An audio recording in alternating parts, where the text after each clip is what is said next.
符合了生活是一苦得乐，度正无生。The Sangha with great virtue, out of compassion, for the sake of this assembly and all living beings, wisdom the wonderful Dharma will teach us how to live suffering and attain bliss and end birth and death, and quickly realize number. Namo tassa bhagavato arahato samma sambuddhassa. Namo tassa bhagavato arahato samma sambuddhassa. Homage to the blessed, noble, and perfectly enlightened one. Homage to the blessed, noble, and perfectly enlightened one. Namo sadanto sucedoye alahadi samya samputoshe. Namo sadanto sucedoye alahadi samya sambuddhoshe. 无上甚深微妙法，百千万劫难遭遇。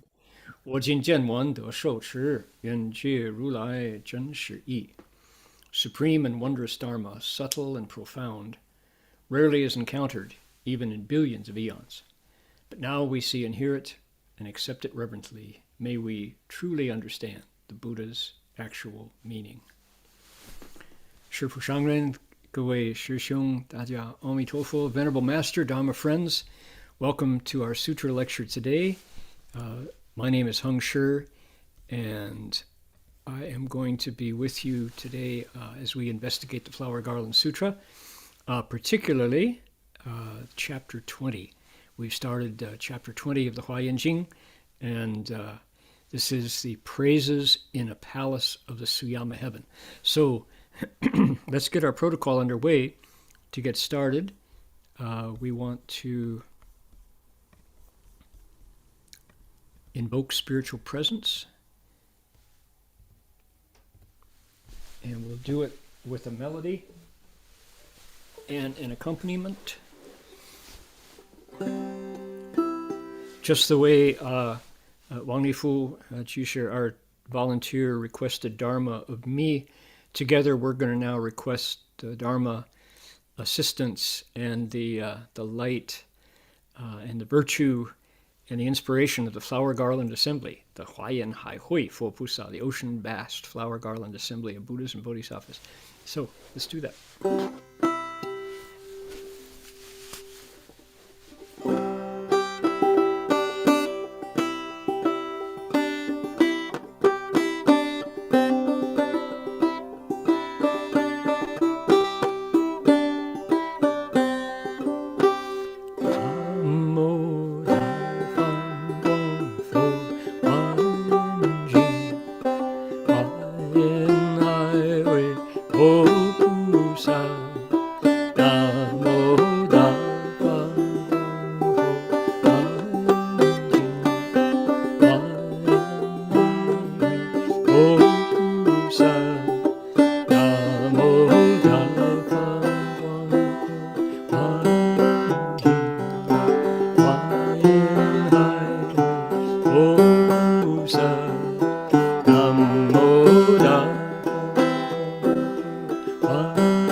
We have one more piece of our opening liturgy, and that is to acknowledge country in the Australian style. Kombumerri people of the Ugambi language group practice their spiritual connections to land, to living beings, and to all creation in this location for tens of thousands of years. Today we acknowledge them as the traditional custodians of this land. We acknowledge them with gratitude as we share this land today, with sorrow for the costs of that sharing, and with hope that we can move to a place of justice and partnership together. We acknowledge their wisdom and their elders, past, present, and emerging, and acknowledge as well all First Nations peoples whose sovereignty was never ceded. All right. Hope you all can appreciate my desktop today. This is camera is facing back to where I am sitting. Today we're coming to you from the Paramita House here at the Gold Coast Dharma Realm. Last week we were in the Dharma House, and the week before that we were in the Buddha Hall. But the Buddha Hall is currently occupied by our cultivators who are reciting the Avatamsaka Sutra from start to finish. So we cede the hall to them and come back up to Paramita House. And it's back behind the trees. You can't see it from this angle. But I like the idea of a forest. The Australians call it the bush. And we're here in the bush, which is to say out of doors in the forest. It's a gum tree forest, but you can see there are many, many different kinds of vegetation. And in the center is a happy Buddha meditating in the midst and bringing blessings and well-being to all the creatures, large and small, visible and invisible, who inhabit this, who share this forest with me, with whom I am neighbors in the bush. So, okay, now, what we have going today is, I'll give you a little preview of what's going to happen. We have the last chapter, chapter 19, the Buddha announced that he was going to share another piece of the Flower Garland Sutra. And he was going to talk about the Heng, the 10 practices. And the 10 practices are focused around the 10 paramitas. We're familiar with the six paramitas, well, this adds 4, typical Avatamsaka style. So the 10 paramitas correspond to the 10 practices and inform them, as later on we get to the 10 stages, the 10 grounds, and that's another connection with the 10 paramitas, the Bodhisattva's practices. So here are the 10, this is the 10 practices Dharma assembly, but things have to happen before the Buddha starts to speak. And one of the things that happens is everybody has to get there. Everybody assembles. And before that can happen, the devas have to prepare the venue. That's what we just finished. Chapter 19 was the king of the Suyama heaven, who is a god, one of the many, a deva, and he gets the place ready, he sets up this wonderful seat, and then he invites the Buddha in. And the Buddha accepts, and the Deva does something very interesting. He praises 10 previous Buddhas who have been there. And he says, wow, every time they came, they made this palace the most auspicious place. And so he's obviously a veteran. And I also like to point out that here's a chapter of our sacred text, the Avatamsaka Sutra, which is spoken by a Deva. He is deputized, he is tapped by the Buddha to carry the Dharma forward, and he does. So his job is over. The Buddha accepts, comes in, says he sits in full lotus. The Buddha's sitting there in the palace. Now, on to chapter 20, that was a really brief chapter. Chapter 20 is called Yemo Gong Zhong Ji Zang Pin, praises, paeans, verses in homage to the Buddhas inside the palace. So the focus is now inside the palace. And the first thing that happened, we're in our 3rd lecture in this new chapter. First thing that happens is bodhisattvas arrive. 10 particular bodhisattvas, and each one of the bodhisattvas has the name Lin, has the name forest of something or other. And then the next thing that happens today, we're going to find out that they all come from a certain country, and the country all has the name Hui, wisdom, in it, and various countries that they came from. So there's very much a sense of place, of identity and belonging, which I think is very cool. That the one of the themes and patterns of our sutra is we identify who's going to speak. The sutra is shared. Lots of different voices speak the sutra, all with the Buddha's blessing, the Buddha's empowerment, I guess you could call it, initiation. That's the words that people use. The Buddha deputizes them, says, I want to give you what you need to speak the Dharma. And so in this case, the first Bodhisattva is the one who goes on to tell the 10 practices chapter. And his name is Gong De Lin, Forest of Merit and Virtue. That's the Bodhisattva who is the speaker. He is the interlocutor. He's the guy who delivers the Dharma on behalf of the Buddha, which is an interesting relationship, isn't it? That the Buddha isn't the actual spokesperson of this text, except in 2 of the 9 places. The rest of the time, he definitely invites others and then gives them the energy and authority to deliver the Dharma. Now, the thing that I like about that, what you think about it, is that means that what does that say about the Dharma itself? That it's somehow, the Buddha Dharma is not anybody's possession. How different is that from a biblical point of view, where you have a prophet who comes down from the mountain with tablets and says, God gave me these? It's not a lot different, is it? And yet, this is the word of God, right? Here in the sutra, we have the idea is when a bodhisattva, and that potentially could be you, it could be me, it could be anybody who cultivates these techniques, these methods. When a bodhisattva's wisdom is sufficient, then the Dharma arises from within with the Buddha's blessing. So you get a little bit of extra juice, a bit of extra light to see something that is inherent inside us. So if this theory is true, then we're all carrying the Avatamsaka Sutra coded somewhere, accessible through our nature. It's there and available. As long as we, if you used a computer, you would say, as long as we boot up that program, as long as we invoke those particular teachings, that they're there in full, and the Buddha can ask us to bring them out. It's very interesting to think about, what does my nature contain? If you think about the researchers into the ethnology and anthropology of story and folklore and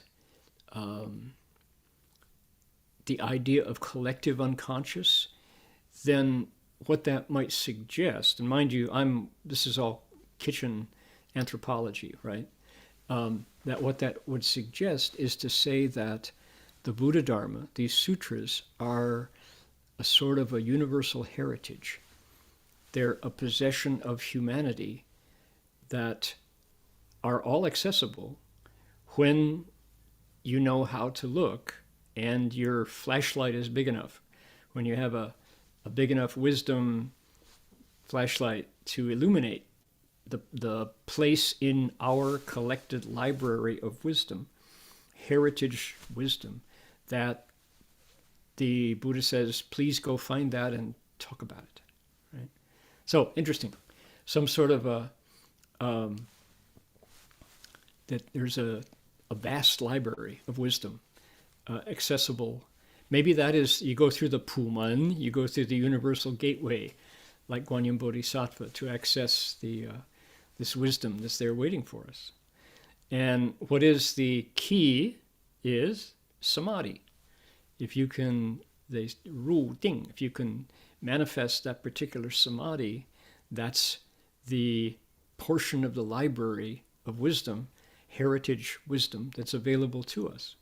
And of course, the key to samadhi is character and conduct, what we do with our bodies, our mouths, and our minds, the practices that we make into habits.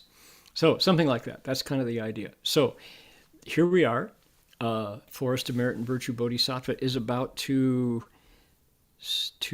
show up. Let's bring it forward. I have to share my screen first. Here we go. All right. Here we are. Oops, I don't think I did that right. Let me try again. Share screen. That's the one I want right there. Okay, got it. Okay, make it bigger here. I'm going to read this whole paragraph, and I did it last week, but we didn't have time to explain it. I'm going to do it again. We'll start with the title, just to be formal here, and then read this first paragraph. Ready? Here we go.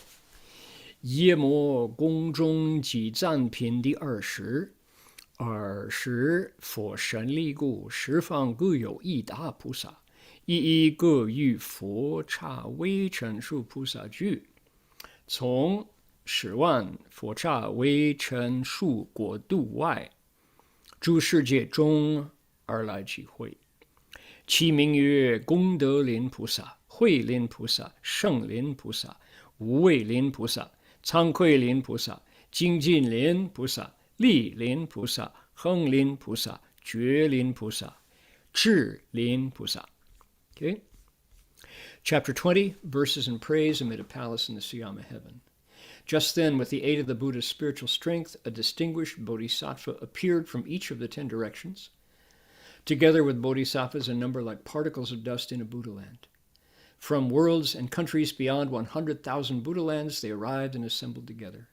Their names were Bodhisattva Forest of Merit and Virtue, Bodhisattva Forest of Wisdom, Bodhisattva Forest of Victory, Bodhisattva Forest of Courage, Bodhisattva Forest of Remorse, Bodhisattva Forest of Vigor, Bodhisattva Forest of Strength, Bodhisattva Forest of Practices, Bodhisattva Forest of Awakening, and Bodhisattva Forest of Knowledge. Okay, so let's take a look here. Just then, it says the Buddha helped him, for Shen Ligu, because the Buddha gave the appropriate strength or wisdom or insight or light or juice or energy, whatever was required, to the Bodhisattva. As a result, they came, 10 Bodhisattvas showed up.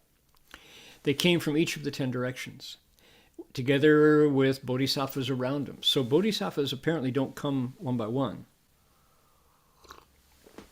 They come with a following. They come with their squad.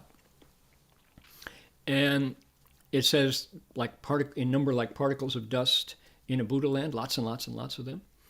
And that's a typo there, from worlds, probably and countries, or worlds/countries, beyond 100,000 Buddha lands.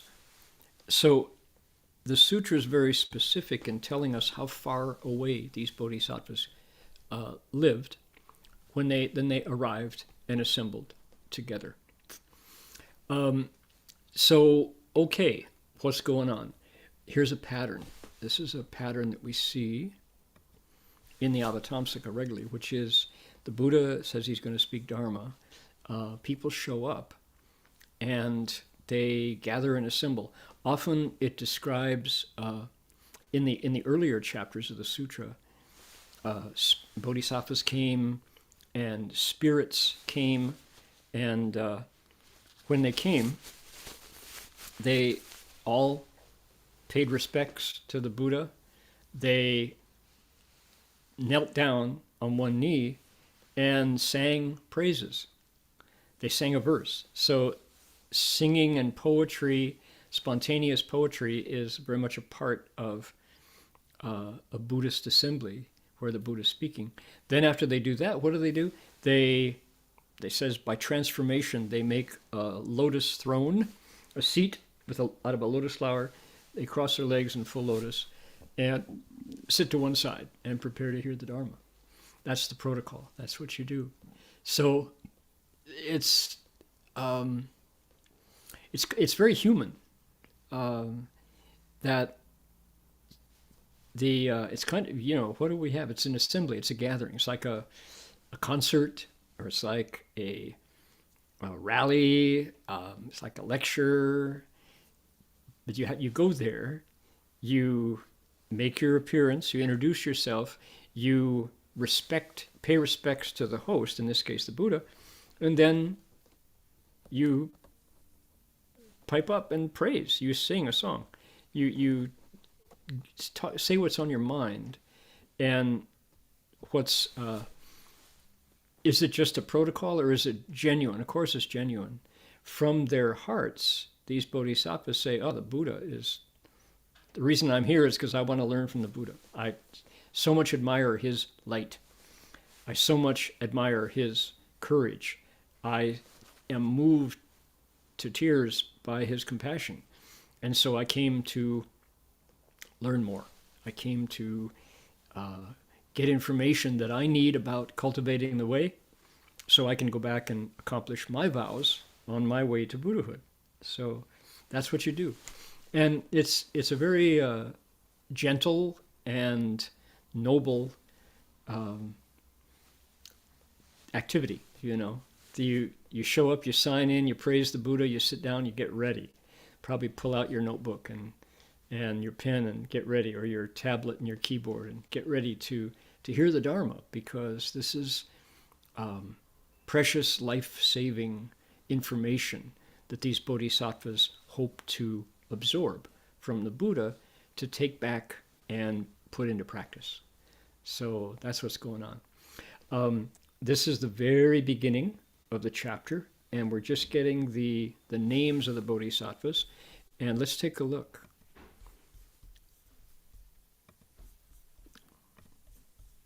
What were their names? They're all, we say the title first. You don't say Joe Biden president. You say President Joe Biden. You don't say Speaker Nancy Pelosi speaker. You say Speaker Nancy Pelosi, right? So we put Bodhisattva first in the translation. So it's Bodhisattva, forest of something. In this case, it starts with Gong De, merit and virtue, and I confess, when I first got to Gold Mountain Monastery, I'm looking over here because I have a small lizard crawling on my desktop. He's a little gecko, and this is his third day here. He's a little baby gecko lizard, about as big as half of your pinky, and he is making his way around my desk. I want to be sure I don't set my teacup down on him. Very fragile. All right, you've come to protect the Dharma. We accept you. I'll show you a photo of him later. Okay. When I got to Gold Mountain Monastery, I had no clue about merit and virtue. Merit and virtue, for me, sounded goody-goody. It didn't sound like anything a red-blooded, two-fisted cultivator of the way, seeker of enlightenment, wanted to have anything to do with. And shows you how little I understood about the path and about cultivation. Even in Japan, where I encountered a Zen community on Taiji in the tradition of Eiheiji Monastery and Dogen Zenji, merit and virtue was, you paid lip service to it, but there was no sense of it being essential. And only after I got to Gold Mountain Monastery and met Master Xuanhua did the idea of merit and virtue become real. And it's we do two words. We do merit and virtue. Gong De, we call it. Probably in Sanskrit, I think it might be one thing, punya. Punya, our translator, Venerable Shikshananda, the translator of the Avatamsaka, took punya, this Sanskrit word, and called it merit and virtue. Now, virtue has other, it appears in other combinations, but here in this combination, it's it just keeps popping up all over the place in the Avatamsaka. And finally, it took years of listening to Master Hua explain what our school, what our tradition did with merit and virtue for it to make sense to me and for me to finally appreciate what a central role this idea of gong de, merit and virtue, is. And if I had to explain it, I once just said straight up, I said, Shifu, what is gong de? Particularly de, this word, de. And he said, it 就是一道光明嘛. He said, it's just a light. It's a ray of light. And he said, it's in your nature, but you cover it. Cultivation is for the purpose of removing the coverings so that that nature can shine. He said, who is the Buddha? The Buddha is Wan De Bei, somebody whose fullness of virtue is fully uncovered. The 10,000 virtues are replete in the Buddha, Wan De Bei. So he said that's he said, then Shifu went on to explain, he said, when you met Master Empty Cloud, Xu Yun Lao Heshang, our famous, my grand teacher, Master Hua's Dharma inspiration, the lineage holder who passed it on of Weiyang school to Master Hua, who lived to be 120 years old, our teacher, Empty Cloud. Shifu said that when you met Master Empty Cloud, you could be crossed over by him even when his back was turned to you. In other words, the fullness of his gong de guangming, the light of his inner virtue, was so concentrated and so pure, immaculate, what are the words we want, that even from the back you could be impressed by Master Empty Cloud's virtue. And often he just didn't talk at all. He simply let his presence speak Dharma for him. And people miraculously reported that they got answers to questions they had been worried about for years simply by being in his presence. And Shifu said that's the function of his gongda. And then, now you can, if you listen to Master Hua's instructions and commentaries over the various sutras and texts, he would describe it in different ways. There's something called yin de, hidden virtue, virtuous deeds that you do without seeking any kind of notoriety or reputation. You simply anonymously, you do good deeds anonymously, random acts of kindness, right? And there's also 自性德, the virtue of your own inner nature. There's various kinds of virtue. The idea, though, is that virtue has to do with a transformation of something, of a state inside us. It's not just a good deed. As a result, the virtue that we do when we remove the coverings from our fully virtuous Buddha nature, that doesn't change. Once that cover is removed, that light is yours. It's different from, mind you, and here's to complicate the plot, this is different than blessings. Blessings, Master Hua would say, happen when you make other people happy. 就是令其他人欢喜，你就有福报, he would say. As soon as you make other people happy, you get blessings. And blessings are like money in the bank. You have a little bit, you invest,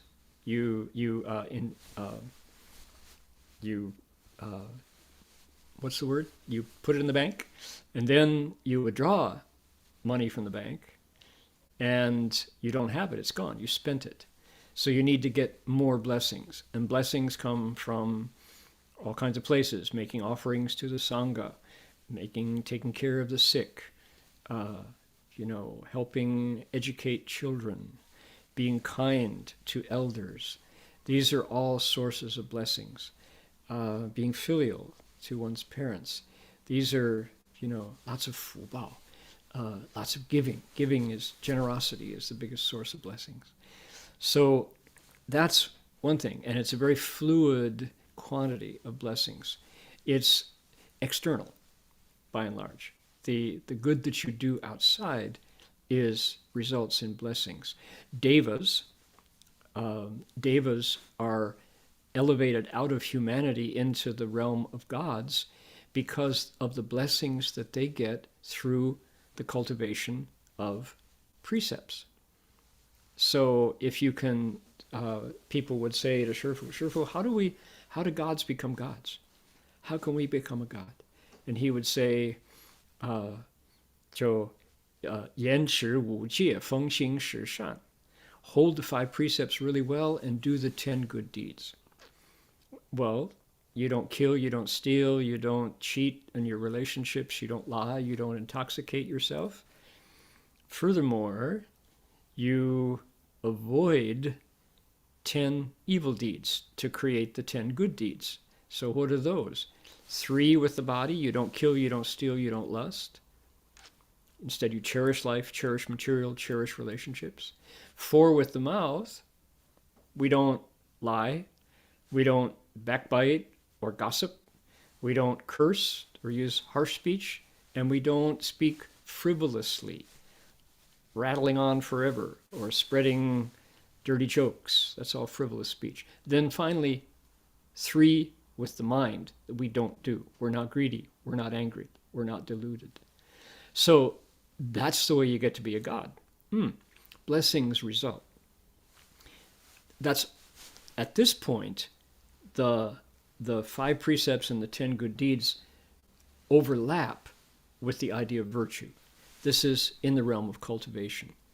So blessings are like you do good, you make other people happy, and you have a lot of blessings. Things work out for us when we have blessings. We apply for a job and it comes to us. We pay our taxes and we get a refund. We the full share of government subsidies and benefits, child care credits, and all come to us. It doesn't go astray.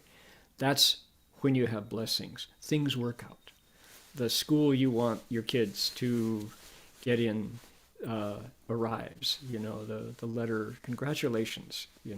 That's that we have blessings. A disease comes and we pretty much avoid the disease.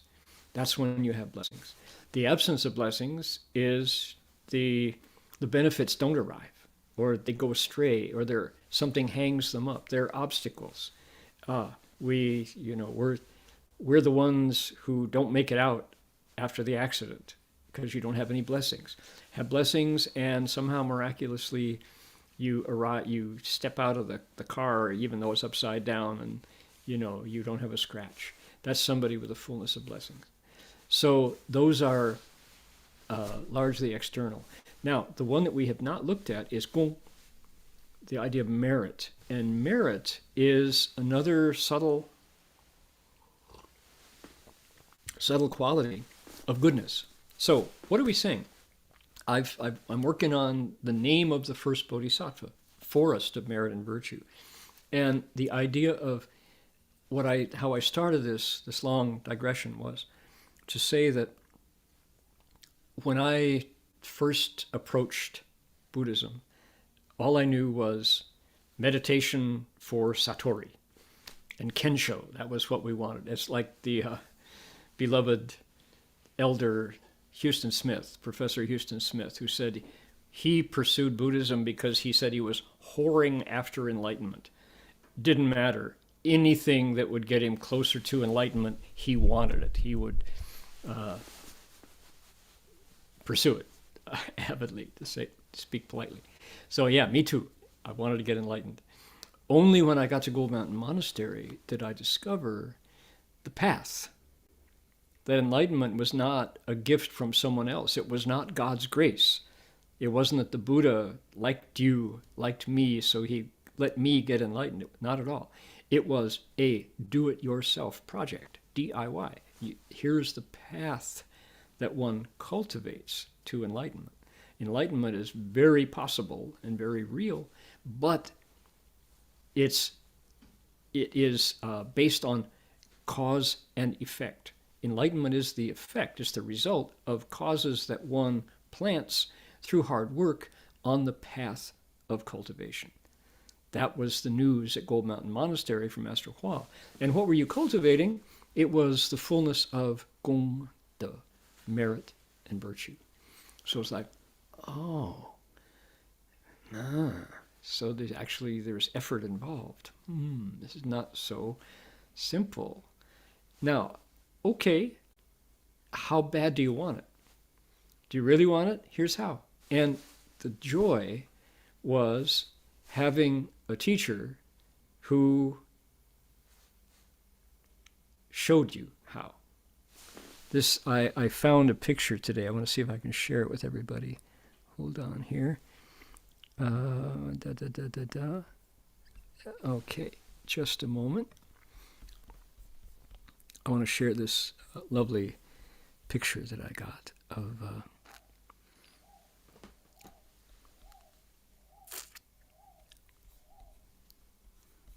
be right with you. The key is hearing. Here we go. This is the one I wanted. I'll bring that up and then I'll share my screen. Okay, here we go.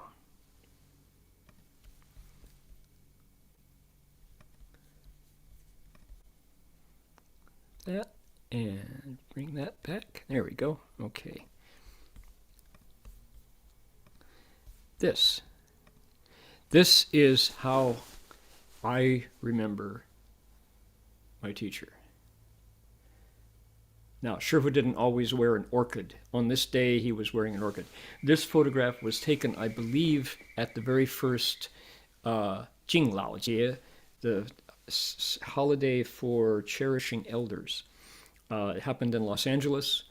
Venerable Master's older brother was there, and Professor Yang Fusan, Yang Shaozun was there, and Bhante Dhammawara was there. It was a wonderful event. I was there as a translator. But this is the kindness. If you notice the kindness of this teacher in his face, and he explained the path. He said, yes, what you've heard about enlightenment, these kind of what you win if you cross the goal line, this idea of a marketplace that you can kind of win enlightenment, this thing is really real. You zheng Dao, you realize the Dao. You and the Dao become one. But from where you are right now to that place of realizing the Tao is a road. Think of it like a road. And if you walk that road and cultivate it, if you cultivate your own merit and virtue, then you too can wake up, not only get enlightened, you can be a Buddha. Not only can you be a Buddha, but you can understand the Bodhisattva path and live a life that is really worth living. So this is that. I really enjoy that photo of Master Hua and that sense that he made it real, made it come alive. And one of the keys was this idea of gong de, and the allied, related quality called blessings. So blessings, merit, and virtue, these are what you cultivate for. If you had to expand your list, you'd add wisdom and you'd add compassion, definitely. But this was a whole new way of understanding the Dharma that came to me. only after I got to Gold Mountain Monastery. And so cultivation started to make sense because enlightenment was something, they would talk about it as something inherent. We've all got it. It's part of us, but it's not available to you until you uncover it. So let's bring it down. Let's say everybody who starts in high school as a freshman has the potential to be a high school graduate. But you know what's ahead of you: freshman year, sophomore year, junior year, senior year in the system that I went through.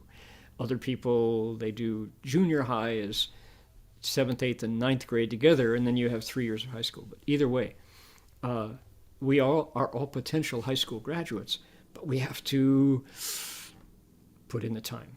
You have to show up, have to take the classes, have to do the exams, and then when we're done, there's a moment when you wear that funny hat, flip your tassel over, hold the diploma with your mom beaming, get that photo, the funny balloons, and you're a graduate. You potentially were a graduate all along, but potential and reality are, it's a matter of time, isn't it? And the difference is the path. Okay, so Gongda. Only after I got to Gold Mountain did Gongda become something I realized that I needed to deal with, merit and virtue. If anybody wants to do some research, you can, I'm waiting to read somebody's writing on the relationship between punya, the Sanskrit term, and how punya in the Sanskrit became gongda in Chinese. Is there something more in the formula that we're missing? As translators, we're translating the Avatamsaka from Chinese to English, and some folks are capable of doing the Sanskrit research for the pieces of the Avatamsaka that are still there in Sanskrit. And I would love to know whether Gongda actually is 2 words that came out of the Sanskrit punya, because it is certainly a primary, central, super important aspect of the Dharma. Okay? Let us now bring up our sutra again. I'm going to close that one, bring up that one, and then we're going to share our screen. Here we go.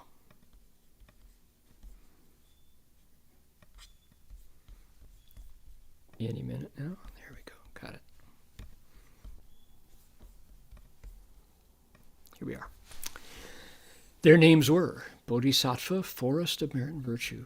What comes next? Bodhisattva, Forest of Wisdom. That quality.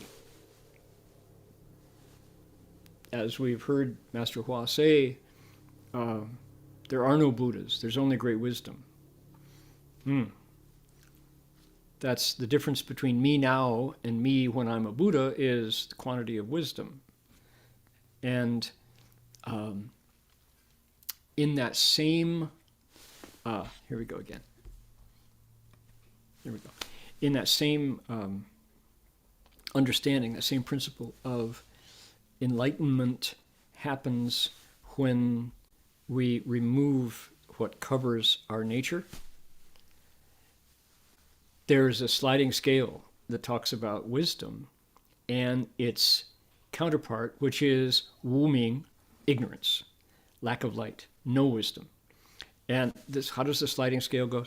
It takes us through 10 stages, 10 Dharma realms. Down at the bottom says this system of understanding what is wisdom.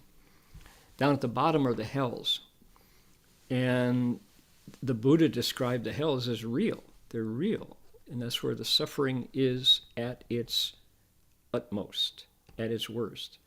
And in the hells, you are 100% covered, 0% wisdom.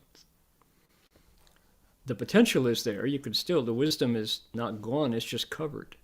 And your nature has been abused and covered and layered over and broken and shattered for so long that if you want to look within and find light and principle and clarity and ease and a connection to compassion, you can't. It's just too much misery. So that's zero. Zero wisdom, 100% ignorance. Okay, you come up to the realm of ghosts, and there's a little bit, you have a little less ignorance and a little more wisdom. You come up to the realm of animals, and there's a certain amount of wisdom. You look at an Australian sheepdog, and oh my goodness, there's wonderful, wonderful stories on YouTube and on Facebook and Instagram and all about relationships between humans and their smart dogs. Australian sheepdogs are among the brainiest of dogs. And you can see how people train their dogs to do yoga with them. And the person will do a downward facing dog, and the dog does the downward facing dog. And people do the bow pose, and the dog does the bow pose. And you can see this, there's just this super intelligence in a dog's body. So that's the animals. They have a little bit more wisdom and a little less ignorance. Then you get to where? You get to the humans. And here we are, human realm, half and half, 50-50. And you get up to the Devas realm, and the Devas, this next would be Asuras. And Asuras, these incessant fighters, the titans of the Buddhist cosmology, they have a little bit more than the humans. Sometimes people say less, sometimes more. So let's say 60-40 to the Asuras, and then we get to the Devas, and the Devas, depending on where you are in the light, in the realm of gods, form realm, desire of form and formless realm, they have more light, less darkness. So we're going up, right? And we're losing ignorance and we're gaining wisdom. And then you get to the realm of sages. The last four, you have Shravakas, voice hearers, you have Pratyeka Buddhas, you have Bodhisattvas, and you have Buddhas. When you get to the top, the Buddhas are 100% wisdom, 0% ignorance. They've transformed it all. All the covers are off their nature. And they say Bodhisattvas are, interestingly enough, willing to keep a little bit of ignorance around so that they can understand and relate to us living beings. So that's an interesting way to think of it, that there is kind of a sliding scale. And here is Forest of Wisdom Bodhisattva, Hui Lin Pusa, who is, he's got so much wisdom, it looks like a forest. I'm going to pop up a text here. Right there. Hold on. Okay, now I'm going to share my screen. This is what I want you all to see. This one right there. Okay, take a look here. You see this, I'm going to show you this. This is the Chinese word that we're looking at for forest. It's called lin. Lin in Chinese, second tone, rising tone. And it is mu. Mu. This, that's a sound character.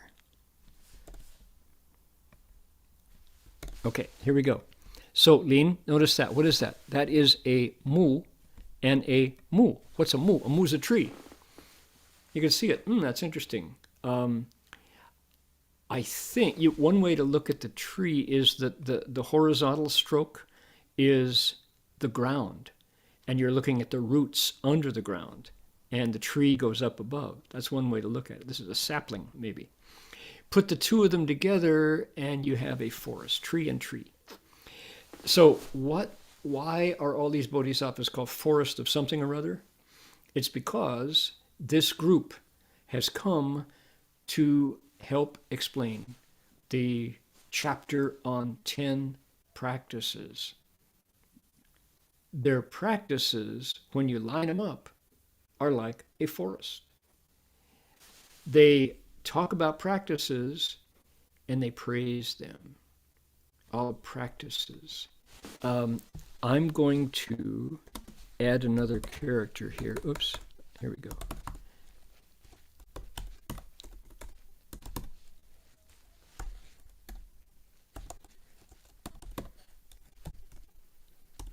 Here we go.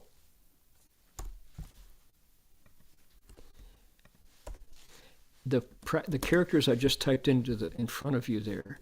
This is, the word is pronounced Xing or Heng, depending on whether it's a noun or a verb or a noun. And then mun, second tone, door. So Xing is practice or to practice, a practice or to practice. Heng is another way. Heng is a practice. Xing is to practice. One character, two pronunciations. And then we have the word mun, which is a door. And it can also mean a method, a technique, or a school that practices that. It can also mean a gateway into X, wherever you want to go. Okay, so Heng, Xing, mun, and a Heng mun is like a fa mun, the second word there. That's the word for Dharma. Fa, third tone. Dharma, gateway.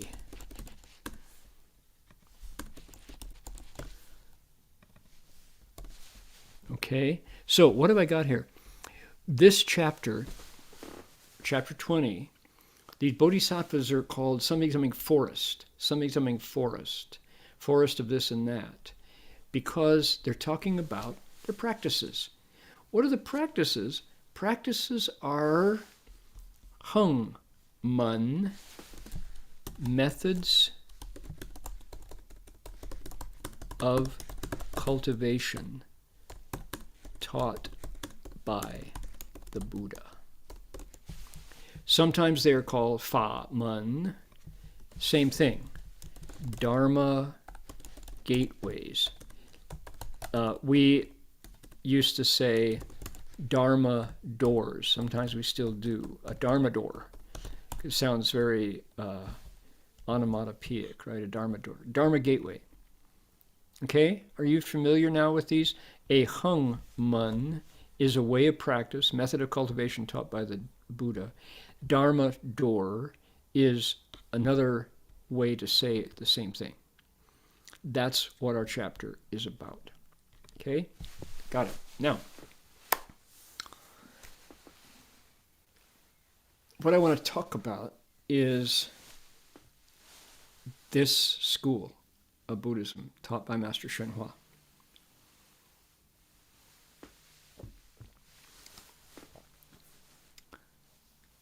The sutra that we're discussing is the Avatamsaka. And the Avatamsaka is all about the Bodhisattva path, the way to actually get enlightened. But the big change that happened in my mind was when I got to Gold Mountain and started to listen to what Shifu actually taught, was the idea that getting enlightened is important, but it's only half the job. Helping myself out through the Dharma was important, but it was only half the job. Leaving birth and death and getting to nirvana was important, but that's only half the job, according to the school taught by Master Hua. Our Buddhism celebrates 自度度他, 自觉觉他, 自利利他. You take yourself across by taking others across. You wake yourself up by helping others to wake up, and you help yourself, you benefit yourself by being a help and a benefit to others. So when you hear Master Hua talk about the Dharma, you talk about this forest of practices, Heng, right? These methods of practice. And the key to them all was you do them for others. When you were around Master Hua,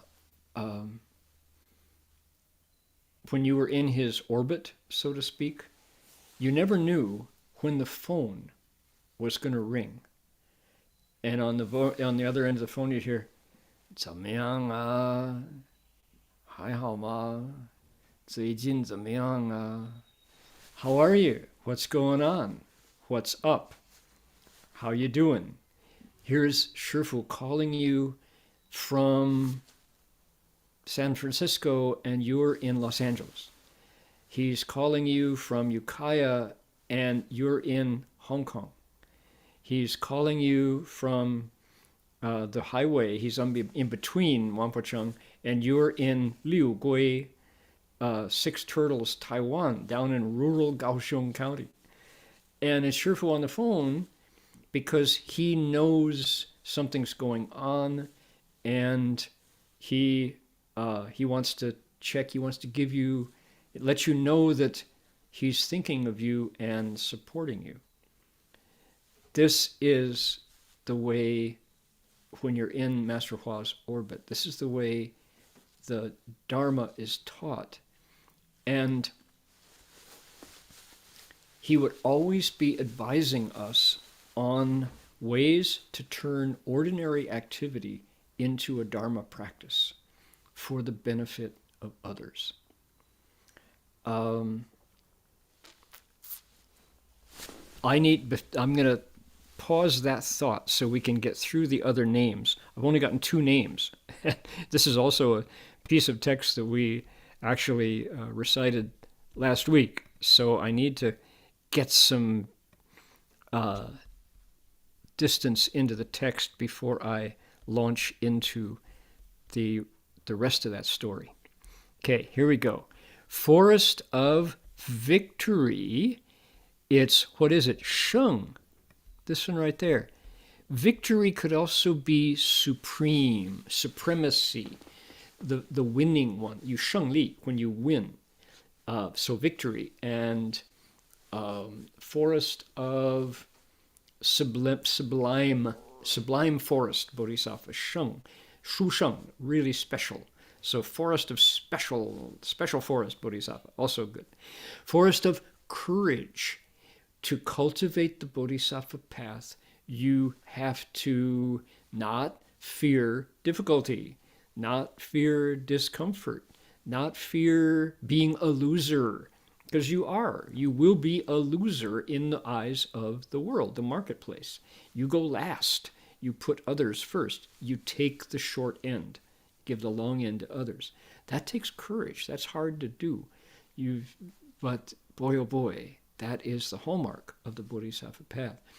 Forest of remorse. Here's the word right here. Cankui. And what is this?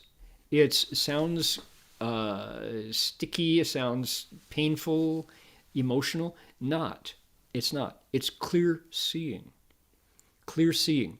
Because as we go deeper and deeper and deeper into our own nature, using the method of Chan meditation or bowing or repentance practices or reciting the Buddha's name, what happens is all of the stuff that we have done from lifetime after lifetime starts to come up, starts to just come to consciousness.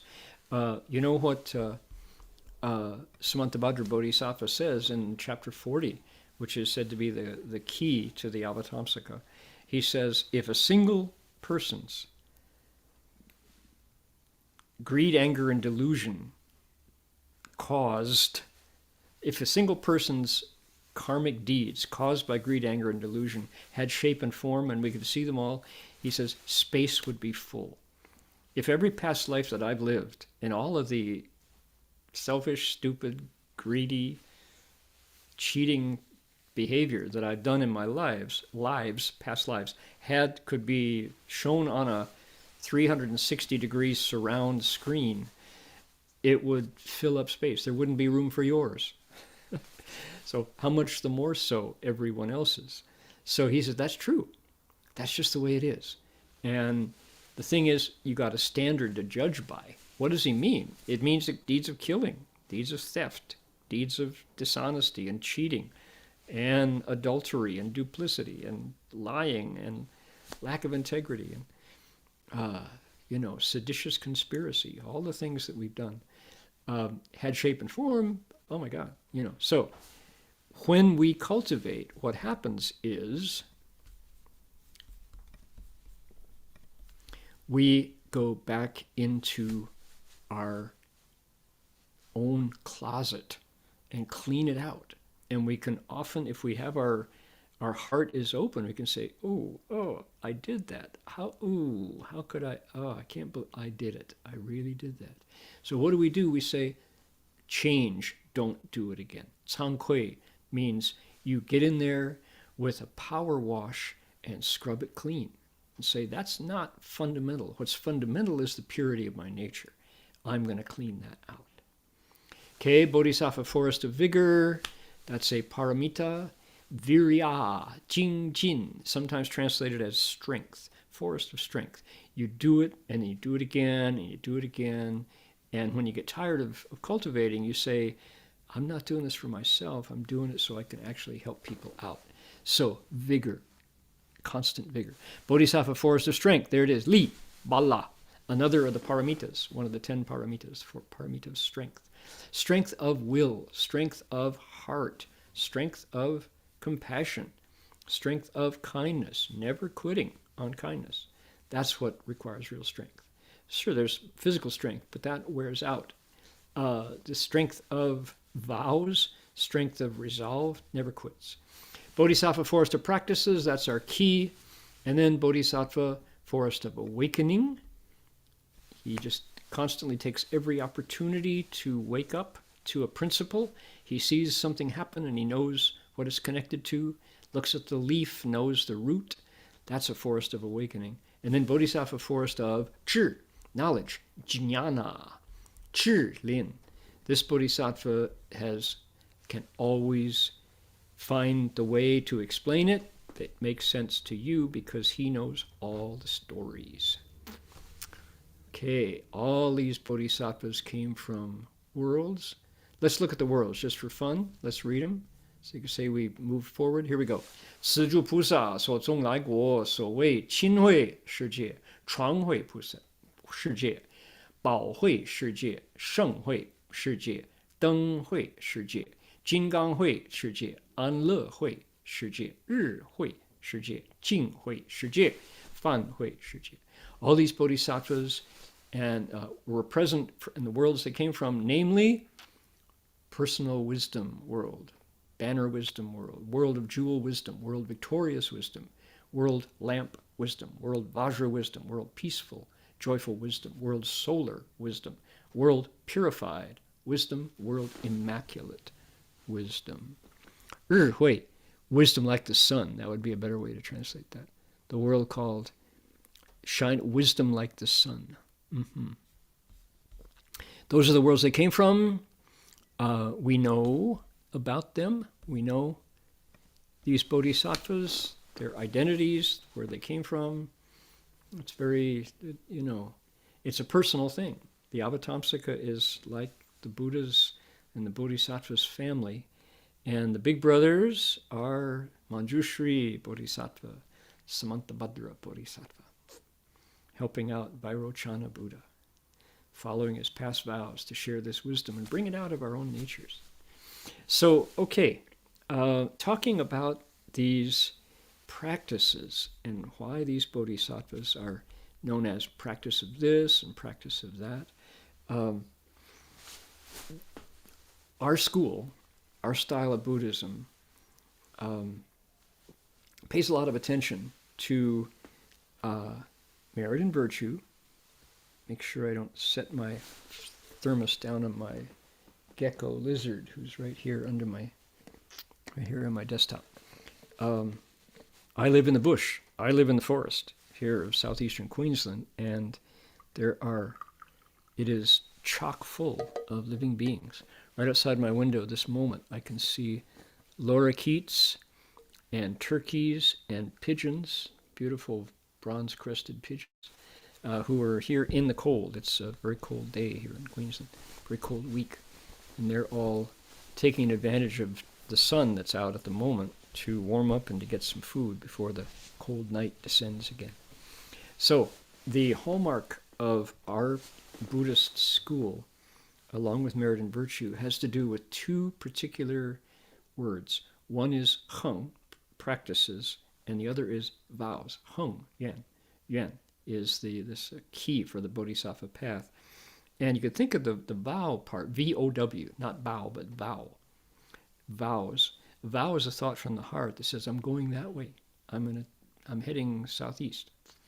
I'm returning back to the center. It's a vow that says, this is my direction. A vow is just a thought, but it's a firm thought that somehow magically, when it's connected with your heart, which is the power center of the universe, the mind, the heart-mind, the Shin, when you put your heart behind a thought, it can be a rallying point for your next life. Bodies materialize around vows. So a vow is like a promise you make in this life that will maybe reach perfection later, maybe many lifetimes. But the vows of a bodhisattva are so strong that they can carry us over the grave. We return again to continue. And what we continue with is meeting certain friends, important people, who show us back to the Dharma and remind us that to look within. That's what vows do. So strong. And it's a mind used like a lighthouse. You ever seen a lighthouse? If you don't live on the coast, there's a beautiful lighthouse in Pigeon Point between San Francisco and Santa Cruz. You go down Highway 1, Pacific Coast Highway, and there's Pigeon Point. My best memory of Pigeon Point, when I bowed past Pigeon Point, was there was a sign on the gate that I really, really liked. Pigeon Point is maintained by the Coast Guard, and the Commandant of the Coast Guard, by order of the U.S. Coast Guard, said on a big sign, white sign, red letters stenciled in, it said, no killing, hunting, trapping, or disturbing of wildlife in any form is allowed here by order of the Commandant, U.S. Coast Guard. It's like, right on. Hey, here's a protector of our non-human neighbors. That was to have the power of the Coast Guard, the U.S. military, there protecting life was such a welcome blessing. I don't know if that sign is still there, but I certainly was there in 1978 when we bowed past Pigeon Point. So that's a lighthouse. And the lighthouse is out on a promontory, and it shines a light on rocks that ships would hit without the benefit of the light. So it is an aid to navigation. The vows of the Bodhisattva act as a lighthouse. They bring us back. Another way to the mind is that lighthouse. It shines through all the different ways that you can be alive, all the different incarnations that we can make that will waste our time, that will lead us onto the rocks of greed and anger and delusion, and will disrupt our progress towards Buddhahood and make us ultimately not very happy, right? So the mind and the vows from the mind are this lighthouse. We don't see lighthouses if you don't live on the coast. You know what you do see, probably don't see them, but you have it, is a cell phone tower. Hey, cell phone tower shines out, and your cell phone picks up. Are you to the east, the south, the west, the north of that cell phone tower? It radiates in 360 degrees. So your cell phone, when you ask for it, can pick up the podcast or the weather report or the email or the text that you need. So for a bodhisattva, his or her vows are certainly that lighthouse, guiding us back through. You think of all the missteps that we took before we met our good and wise advisor, all of the dead-end roads we took before we found our way back to our heart. Our school of Buddha Dharma says the shining light guiding us to the path that we're looking for has to do with cultivating practices to benefit others. It's interesting. That's so different than many people's assumptions that Buddhism is all about quitting the world and seeking nirvana, never mind anybody else. Moha sa bu guan ta mi to fo ge hu ge. Bodhisattvas only care about themselves. Amitabha, right? Wrong. That's not the right way to do it. That's selfish. That's not the Dharma. Or, how different is this from the notion that what life is about is coming to the attention of a divine supreme being who, because of his grace, selects us to go to heaven, never mind the others. You don't do anything. You simply, only by grace alone are we saved. Okay, that story never touched my heart. It seems so selfish. And it also seems so exclusive. I get saved, but my neighbor doesn't. How come? Because God didn't like them? That just seems so undivine to me and narrow. So what really made sense to me and continues to this day was the idea that no one saves us but ourselves. No one can and no one may. We ourselves must walk the path. Buddhas only show the way. That verse really made sense. And what is the Buddha in this case, or the teacher? He or she is like a coach who says, I'll teach you how to play. This is called a pick and roll. This is called this is how you dribble in and lay the ball up. This is called a hook shot. This is how you do it. This is how you pass.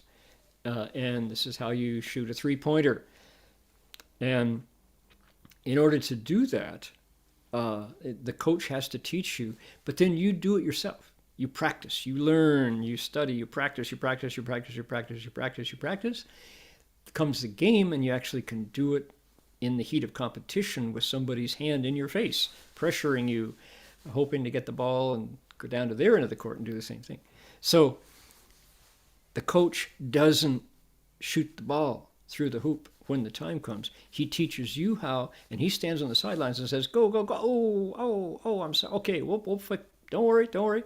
We'll find a way to get around that problem, And he cheers you on, teaches you how, encourages you, picks you up when you fall, and then watches you play. That's the coach's job. That's what the Buddha does. That's what the teacher, the good and wise advisor, does. He teaches us how. He encourages us. He shows us the method. He hopes that we pick it up and practice, and then sets us out on the path to cultivate ourselves all the way through to success. The coach, the Buddha as a coach, really makes sense to me. That's the role of the Buddha. And as much as he might want to put the whammy on us and take us across, we still have to put out the effort. So I was thinking in terms of this Bodhisattva path, where we cultivate not only for ourselves, but to benefit others. This made sense to me when I was thinking over when I did a pilgrimage at one point. Share my screen, here we go, there it is. On Three Steps One Bow pilgrimage, this was daily practices We, in the morning, let's start out here. Started with morning ceremony. We came out before morning ceremony, and then Chan meditation. We meditated in the Plymouth station wagon where we lived. So morning ceremony, 4 a.m., Chan meditation until 6, then get out and do Tai Chi Chuan by the roadside in the dark before the sun could, because people would ask, what are you doing? Teach me that martial art. So we would do this before anybody could see. Then we recited something called the Li Hua Yan Wen, the essay for bowing to the Avatamsaka Sutra, which is a wonderful text from the Chanman Song. Then we started bowing, and we would bow during the day, and the bowing had its own method. Then we would sit by the roadside, usually twice in the morning. We'd bow for an hour and then write for 20 minutes. Write in a journal. So we kept journal writing, bowing for an hour, write for 20 minutes.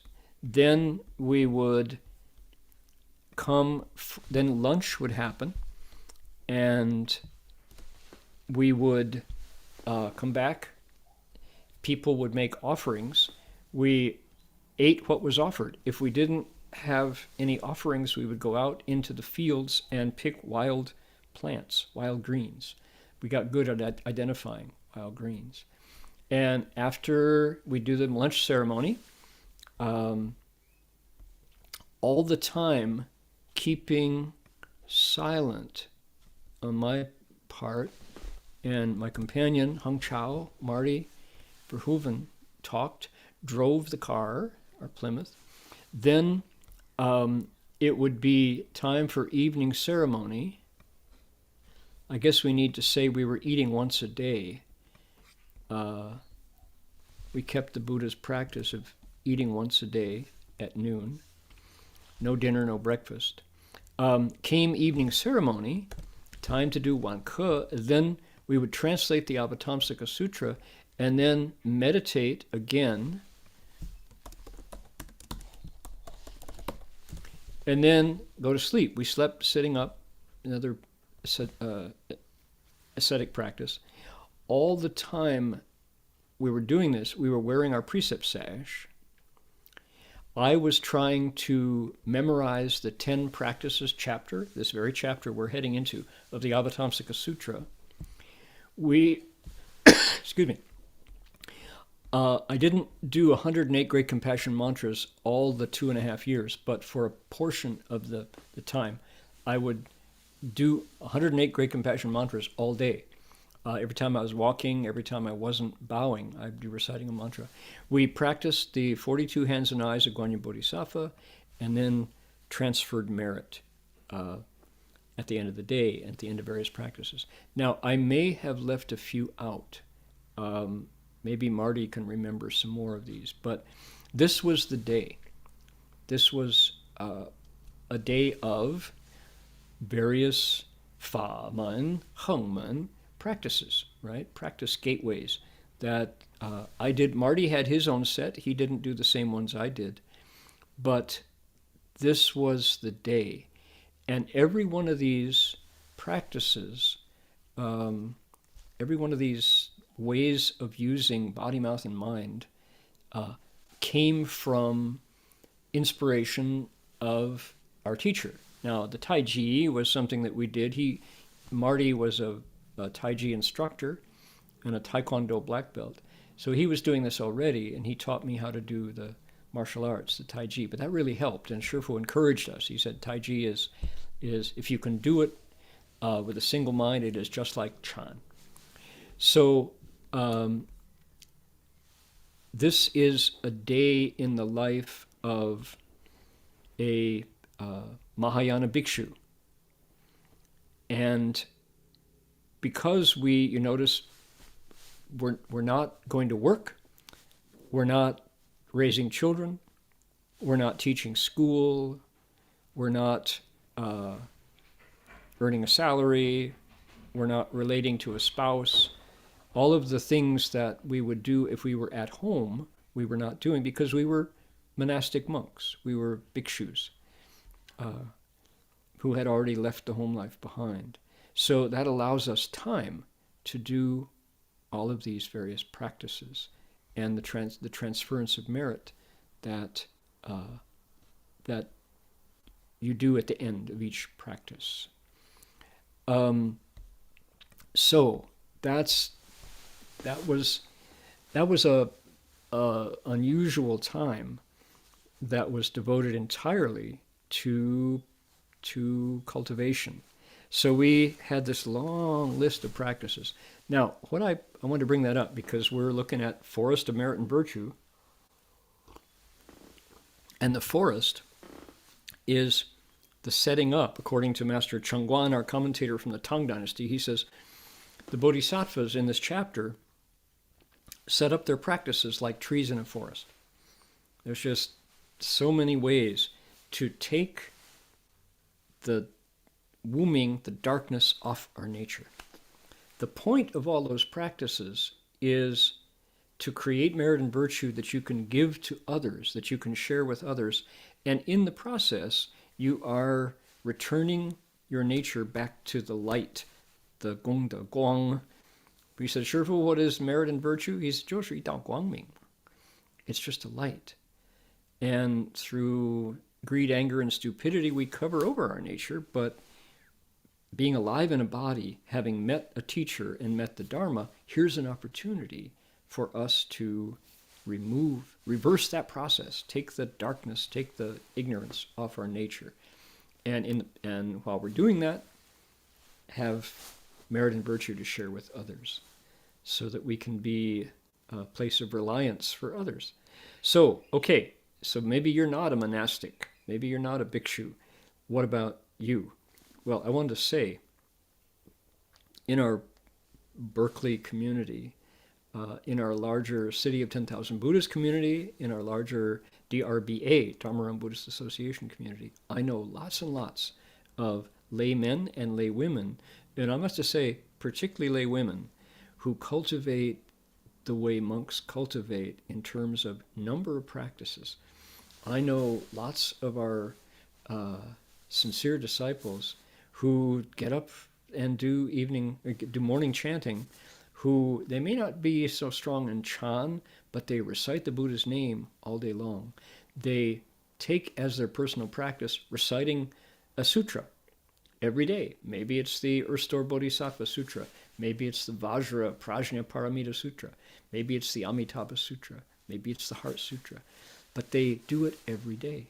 I know we have disciples who put in 108 great compassion mantras every day. And they do it on their beads. They take their recitation beads. And they start in the morning. Namo Holla Dano Dola Namo Oriya Poli. Or, this is the high-tech world.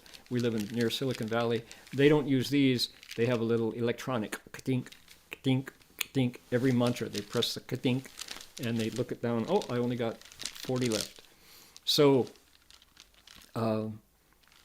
there are lay people in our community who practice like Forest of Merit and Virtue Bodhisattva, like Forest of Practice Bodhisattva, Forest of Awakening Bodhisattva. They cultivate all day long. They really have taken this opportunity to be alive in a human body, to be intelligent, to be able to, function, to be conscious, and to be a disciple of the Buddha and cultivate the way. They don't waste a minute. They use all the different practices that are available to us to cultivate the way. Bowing a repentance ceremony, bowing to the Buddha, just bowing every day, loving to bow, to do the aerobic action of putting your head and your heart down on the ground, the same level. Feels so good, so invigorating. Reciting Guanyin Bodhisattva's name. And everywhere you go, feeling this connection to the Bodhisattva of great compassion. And just welcoming Guanyin Bodhisattva into your heart through reciting her name. I I know others who take as their kind of their template for practice the 10 vows of Samantabhadra: bowing, praising, offering, repenting. Those are the personal ones. Rejoicing in others, merit and virtue. Requesting the Dharma wheel be turned. Requesting Buddhas to stay and not enter nirvana. Always learning from the Buddhas. Those are the social ones. And then the two universal ones are according with every living being and universally dedicating merit and virtue. They make that every day they check off, yes, I took part in that. And some of the, requesting the Dharma wheel be turned, and those get a little kind of abstract, but there's a way to do it that makes it directly part of something you do. We had a Dharma request today, requesting the Dharma wheel be turned. Cliff requested Dharma, and there's opportunities for you to do that. So anyway, the idea is our school, as given to us by our teacher, Shang Shen Xiahua Lao Hashang, is the kind of Buddhism that pays a lot of attention to practices and vows. The vows say, I'm going this way. I know I can wake up. I'm heading towards Bodhi. And the way I want to wake up is by removing the darkness from my nature. In other words, Hua Zhong Sheng. So, Cheng Fo Dao, Hua Zhong Sheng. I know I can do it by taking across those living beings of my nature. So, this is our school. This is the way we do it. And practices are big. They're at the center. And that's why this chapter is the prelude to the 10 practices chapter of the Avatamsaka. So what about you? Bow to the Buddha. Investigate taking refuge with a good teacher. Consider maybe taking precepts. If not all 5, maybe 1 or 2 or 3 or 4. Picking up a practice. Let's say you take one of the 10 good or 10 evil deeds. You decide you're going to remove 4-letter words from your vocabulary. Just don't use the F word. Don't drop any of those words that make people cringe anymore. Just remove them. Just don't do it. Don't gossip. That's a really good one. When people are standing around the water cooler and talking about so-and-so, just, if it comes in your ear, it doesn't come out your mouth. That's so powerful. Anyway, lots and lots and lots of practices that are available for folks to cultivate just because you decide you're going to do it. You don't have to ask permission. You don't need a special transmission in order to learn how to do it. And then after you cultivate after you try it, after you cultivate a certain amount, you dedicate the merit. You transfer the merit, share it with others. So that's the way we do it. And this chapter is going to praise the Dharma, praise the practices, praise the Buddhas and Bodhisattvas. So please come back next week. Thank you for joining this week, and we'll investigate more. Let me know. Maybe type in, if you're looking at YouTube or if you on Zoom, you can share some of your experiences in practicing the Heng Men, the Fa Men, the Dharma gateways, the methods of practice of the Bodhisattvas. Let me know how they go. Okay, I'm going to share my screen in just a moment once I bring up Safari. I'm going to ask the monks at the Berkeley Monastery to tell us what's going on at the Berkeley Monastery. Okay, Jinchuan, Jinwei Shi, are you there? Yes, we are here. I'm Jinwei. Hi, Jinwei Shi. Okay. Oh, the master. So yeah, we see. Okay, yeah, here we see our website. So we, after a short break, we return to our kind of a daily activities at the monastery. We have morning ceremony, evening ceremony, and noon recitation. You can find on the website all the links, and you can easily sign up for it. And some classes are still in break, the summer break. and around September we'll continue. Dr. Marty Verhoeven will lecture on Avatamsaka Sutra, Stephen Taylor on Wednesdays, and so forth.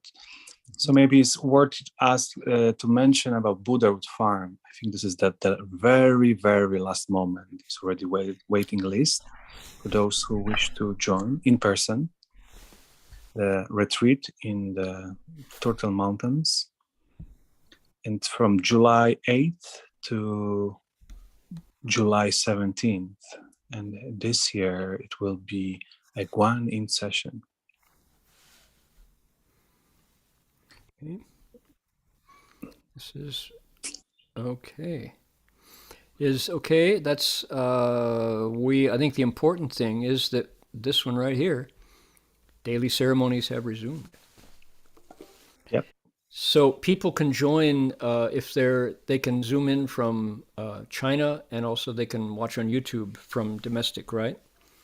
Exactly. As a morning and evening ceremony.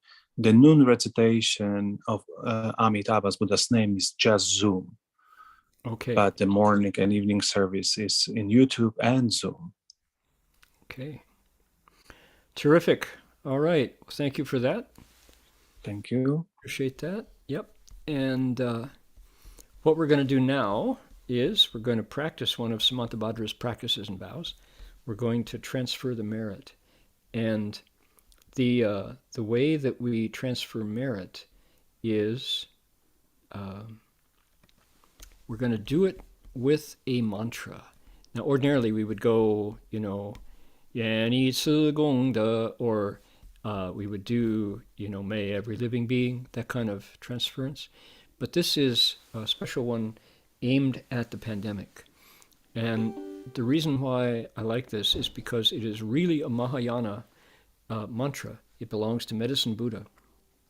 And when we recite this mantra, I've had this experience myself. I've been out in society and kind of felt like, gee, I wonder who's got COVID around me, And instead of that thought, I just say, I'm going to put Medicine Buddha's energy into my heart and use my mind like that lighthouse we talked about, like that cell phone tower.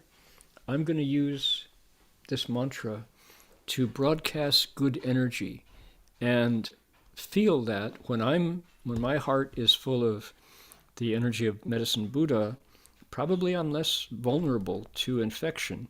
And furthermore, if I can use the vows and the goodness of a Buddha to fill my heart, I can project that into the energy, the atmosphere around me, and be a source of goodness and healing and harmony for others. So that's I like that. That gives me something proactive to do instead of just kind of waiting around to get infected, Well, finally, my turn to get sick with COVID. No, it's like just keep pumping out that good energy. It's in Sanskrit. It's you can do it in Chinese if you know it. It's in the yellow book for City of 10,000 Buddhas among the 10 small mantras. 那个十小咒黄色可颂本里面的第六十小咒里面第六 number 6. But I like it in Sanskrit because we can all say this. Westerners have an easier time with Sanskrit than with Chinese sounds sometimes. So, okay, make that wish. Send it out as far as you can, like a lighthouse. Here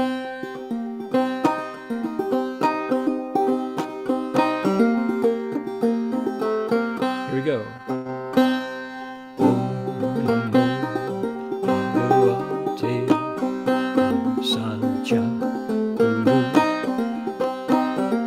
Durya Prabharajaya Tagataya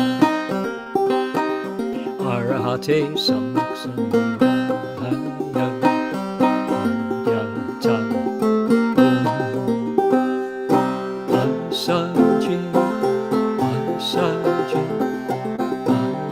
Asaja Samukate Swaha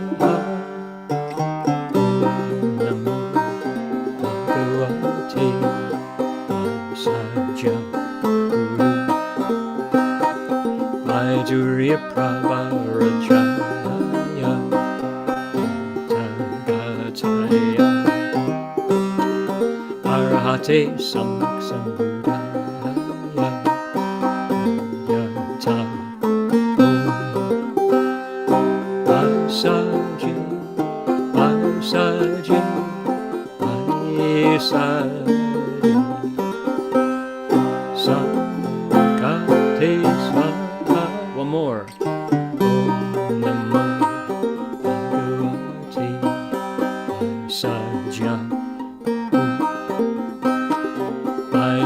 Prabharajaya Tagataya Arahate Samyak Sambuddhaya Yata Asaji Asaji Aisa Sangati Swaha.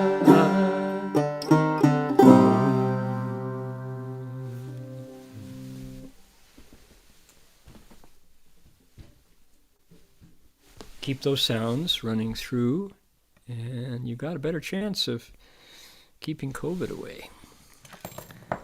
So I'm going to bring up a photograph of Buddhas and then share my screen again. And we can, there we go. Should we bow to the Buddhas? Here we go.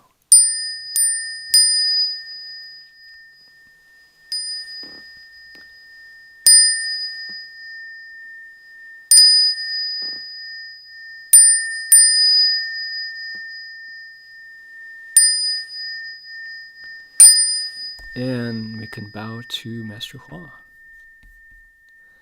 Here he is. Hold on.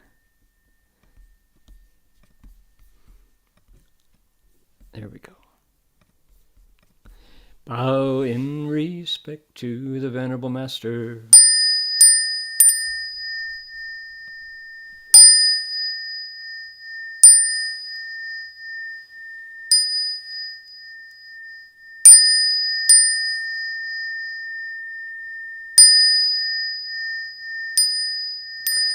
Now, I mentioned, before we go, that I've got a little Dharma protector here. I wanted to share with you. He just showed up the other night when it was so cold, and he's back here now. This is him. Where is he? Right down there. Why is he down there in the bottom of my computer? It's because it's warmer down there. He was willing to hang out with me, even as scary as I am, because why? My computer was warmer. So somebody said on Instagram, oh, this is a Naga in a transformed body here to protect you. I said, okay, good. So here's right here beside me at the moment. So that tells you how cold it is here in Queensland. All righty. Great. Thank you all for joining. See you all next week. Aum Tofo, everybody. Bye-bye.